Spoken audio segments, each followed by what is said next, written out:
E te iwi tēnā koutou, kia ora katoa tātou.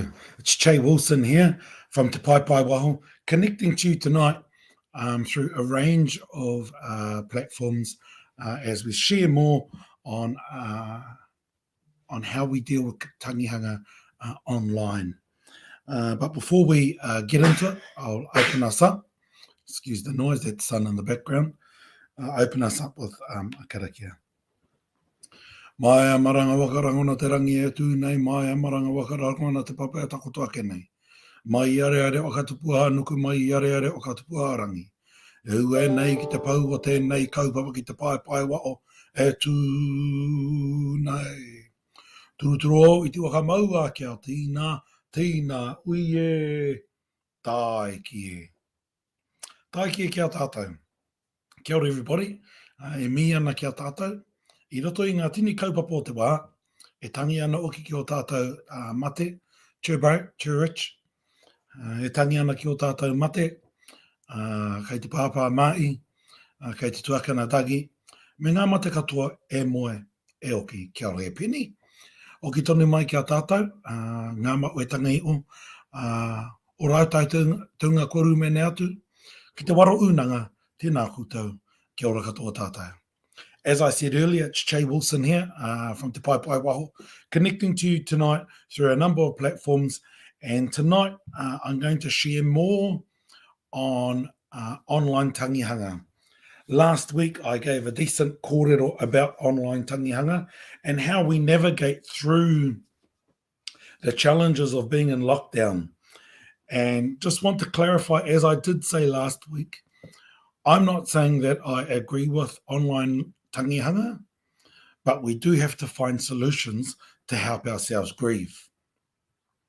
And especially with the different rules that are there, and those challenges are going to continue to be around.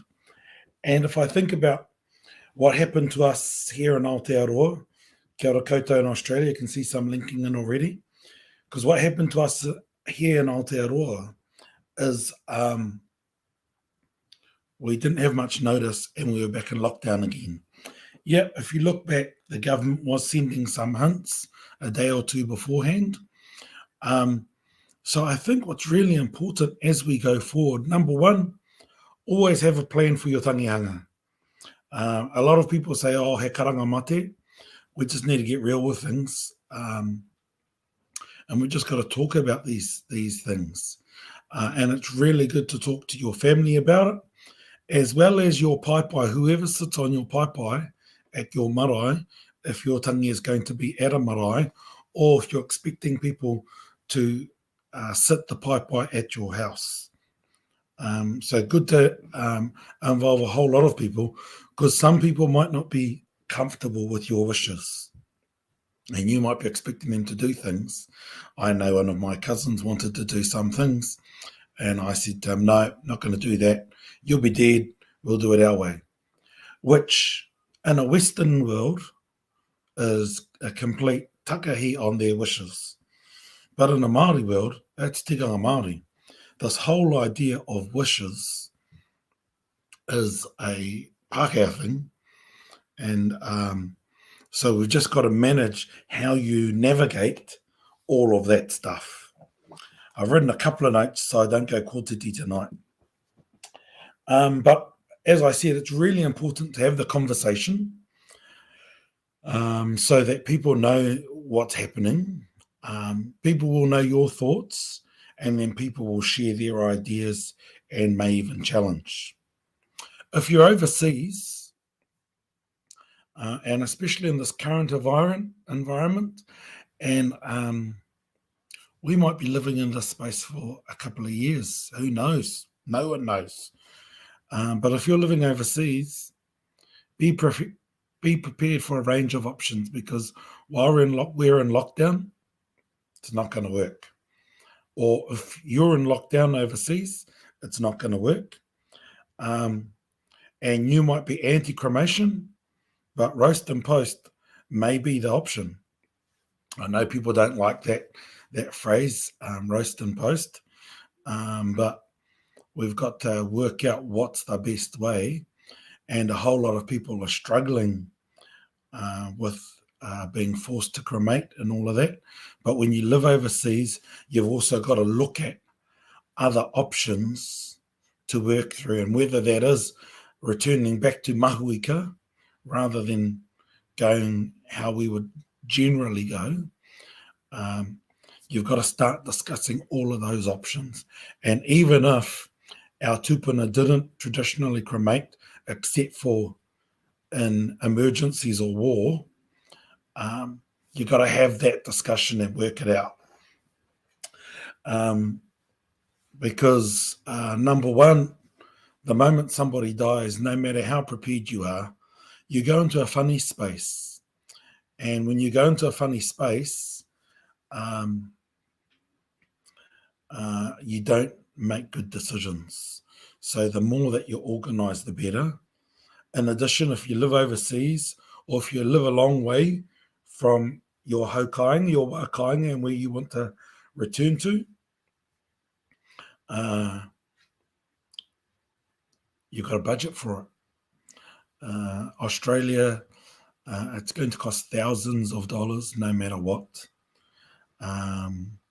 Burying at a public cemetery in the city will cost a couple of few K to bury, as opposed to going back to your papakainga, your urupa, where that's the kazis doing the digging of the hole and whānau burying you. So you've got to weigh up all of those different options, as well as whatever the normal costs are for going to the undertaker, etc. And or if you're going to have a wakatere, a tōpaki or anything like that, how do you give back to the weavers? So if you're wanting a wakatere or anything like that, start learning how to weave now. Get your family to learn how to weave now. And or buy yourself a couple of big wāriki so you could use those as options. Just get prepared. But what I wanted to do is cover a bit more about how you facilitate grief when you're online and when you can't be with people. The other thing is some people do some dumb shit when you're grieving anyway, and when we're in a lockdown, we do even dumber stuff. So people will turn up to houses when you're not supposed to, so just don't. Acknowledge and appreciate people want to share their love, but sometimes siblings and children can't get back, and then others want to just turn up. And I know we're all dealing with grief, but when you are dealing with grief, you make dumb decisions, whether you're the family or whether you're somebody just shocked from that death and not immediate family, but whanaunga, and you still want to go there. We just got to work this out, everybody, and we got to ensure that we're protecting the living. Because as our old people will always say, as we all say on the marae, kei te pai, the person who's died, kei te pai rātou, because ku mate, they're all right, ku mate, ku riro atu. It's us. And so we've got to work out how we deal with grief online. I said last week, make sure you set a routine in your house. Start with morning karakia, join in line with everybody else in evening karakia, and then do some other routines so that you're working things out and so that you're trying to replicate as much of a tangi as possible, because those tikanga associated with Tangihanga have been established over centuries and they work. And we just have to adapt with this online tanga. If you have somebody who naturally facilitates things, you're sweet. You know, you got somebody who can do that, then ka pai. If you don't have somebody who naturally facilitates things, reach out to someone. Reach out to someone in your wider whānau who can help you out. And then, if you're not tech savvy, I've got two messages, one for those that aren't tech savvy and one for those that are tech savvy. Those that aren't tech savvy, ask for help and ask people to take you through it slowly, step by step. For those that are tech savvy, don't roll your eyes and don't just leave them to work it out, because what actually happens is you make people feel dumb when in a time of need, we need to make sure that everybody is feeling loved rather than feeling dumb. And so those that know what to do, got your tektanga sorted, help others. Those that don't, ask people to give you step-by-step instructions. Go on the phone and work it out so that you're on the phone sorting out your computer, whatever, so that you can go through these things, because it needs a bit of patience on both sides. And then you have an MC or an officiator who runs the ceremonies, the karakia, whatever, so that there's one person who's telling everybody what to do and taking people on the journey. Every time, take people on the journey. And if you're the facilitator or the MC, whatever you want to call yourself, take people on the journey, and remember, you are talking to people away from you, so make sure that the sound is clear. If you're going to record music, make sure that you do some testing first, because sometimes it comes across as really tinny and really crappy. And sometimes it's a waste of time playing the music, because you might be able to hear it, but the others who are on other devices, it might just sound shocking. So do some testers with other people. And if you've got the flash as cousins who know how to sort all of this tech thing out, then sweet ass. But music's really important. Otherwise, in your bubble, if you have a group of good singers, then you might be able to come together, come close and sing, because my experience, as long as you're all close, enough distance away so that it's not shouting, but that there's a clear sound coming out, because sometimes it can just sound lovely, especially if you've got a bubble that it can take a number of parts, because then it's pretty lovely. The other thing about Tangihanga generally, not just online, but Tangihanga generally, is you have to make decisions. And sometimes you're so distraught that you just don't know how to make a decision. And so having someone else in the wider whānau who can make those decisions for you can also be a really good idea. And I say that because sometimes whānau pani, the immediate family, can make just dumb decisions, because it's not your job to make decisions, it's your job to grieve. But as we rub against Western ideals and tikanga Māori, sometimes the pai have allowed these Western ideas to be the tikanga, but then it just rubs up funny. So where you can get someone else to make the decisions for you. I know when I'm running tangi, I'll strongly influence people, make this, do this, do this, do this. Don't do that. Simply because people will make decisions often on the timing of a funeral, because it's convenient for them, and they're not even thinking about all of the cooks that are taking time off work. And so they're quite happy for those cooks to take 5 days off work. That's naughty. And it's not fair. You just got to be appreciative. And that often happens when people just don't know. So don't be embarrassed to ask for guidance. But coming back to the online stuff, I covered last week the whole thing around blessing a house after the body's gone. So, walking around the outside, walking around the inside, having somebody do karakia for you if you can't do it yourself, and guiding you through that process. Agree to what you're doing first, then do it. And then once that's all done, make sure you encourage them to have a kai, and then you have a kai as well, so that you still practice those practices of wakanoa, etc., as we're doing things in an unknown situation.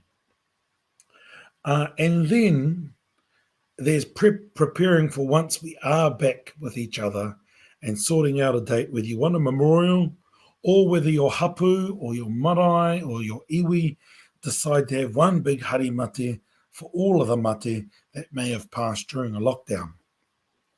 In this case, we've only had a couple of weeks, so I know last lockdown a lot of iwi did that, which was a beautiful way for everybody to come together kia tangitahi and to help work through that process. One thing to also note is sometimes if the whānau pani have been with that loved one for a while and then they pass away in lockdown, sometimes the whānau pani are better off than the rest of us because we haven't had our chance to go to that mate and do the normal things we would normally want to do. So we've got to work out how we process that out ourselves. And if you've got iwi who are continually doing karakia or join on to the whole plethora of karakia that are on there in the morning, at night, as other ways of helping you grieve. Because it's hard. It's hard, let alone navigating things differently, not being able to bury in your own area when you're in one bubble or one region or another, one level than another. All of those challenges are hard. And I just say that we have to work through it all to make sense of it.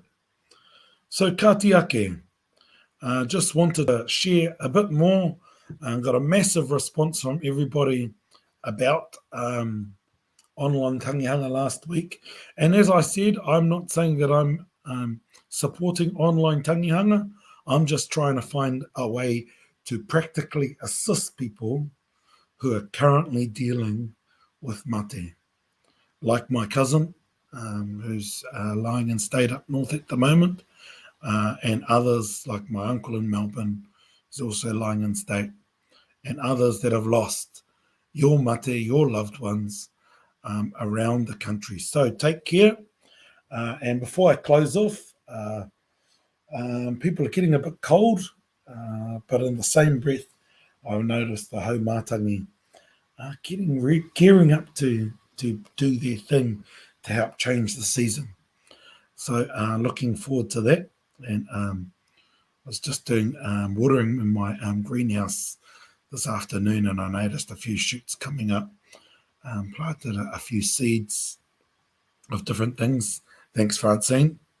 And so just seeing a few things come up and looking forward to getting out into my garden over the next month. Ka tiake.